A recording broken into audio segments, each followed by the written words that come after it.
Has umpire contact policy gone too far by the AFL? Now, my theory is yes. I have umpired 137 local footy games. If I wanted to, I could have become a VFL umpire, maybe an AFL umpire if I took fitness seriously. When you get told as an umpire, if someone not hits you, but bumps into you, it's, pay a free kick. If it's fully deliberate and obvious, then free kick, report, and red card them.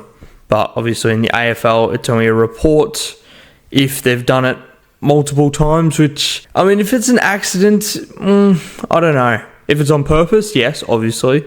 But if it's just accidental or the umpire gets in the way, I feel like it should just be nothing, play on. Maybe just, maybe $1,000 fine, if that. So this video is going to be a rant about the umpiring as well as the umpire contact. So I'm just talking about the umpire contact. Comment below your thoughts. So players shouldn't be adapting their game. They should just be playing how it is. And media just want a story, so that's why they're overhyping this thing. So I'm glad Nate Caddy wasn't suspended for the clash between Essendon and Gold Coast, because both Nate Caddy and the umpire ran into each other. They both didn't look, so both of their fault. It was clumsy, but I'm glad they're both okay. And obviously during the stoppages and centre bounce is when players need to get away from where the umpire will be throwing it up and running backwards. Now, is the 4-umpire system working? I'm going to say no. Umpires getting away with the players, as well as, more free kicks have not been paid due to the 4-umpire system as well. High contacts, sling tackles are not being paid. When you're an umpire, it's a duty of care that you look after the players. If someone's injured, you stop play automatically and wait until, they're being assisted to get off, or they're going to continue play. But I've noticed umpires are just letting them play if there's someone down injured. I know the stoppages, the ball is still live. Yes, I get it. When there's a mark or a free kick, umpires aren't stopping play when they haven't noticed it. And also, the umpires are not waiting for the injured player to fully go off. I've noticed that probably a few times. Yes, like 100-meter distance, but in saying that, you need to fully wait until they go off the ground before you restart play. Now let's have a rant about score reviews. Now, they need better quality cameras, especially behind the goals and on the side of the posts. It looks like a potato, and that's a bit rich coming from me because some of my quality videos are But seriously though, surely they have 8K video quality. It just needs to happen. And it's really, really frustrating, and it's costed teams games, if not final spots before. Adelaide Crows 2023. Also, the goal umpires aren't backing themselves enough, I feel.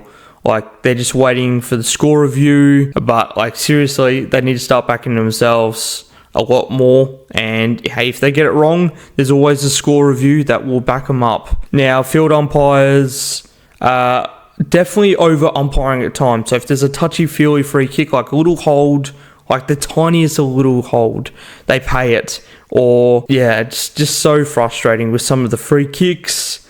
And there's so many missed throws. There's just so obvious free kicks that need to be paid. The throws, and also the sling tackles, they need to be more careful of, especially with concussion. I know what it's like. And also, let's rant about the bounce in the middle of the ground. I find it overrated, to be honest. Also, I can't really bounce. It always goes either in my head or somehow decides to go right angle.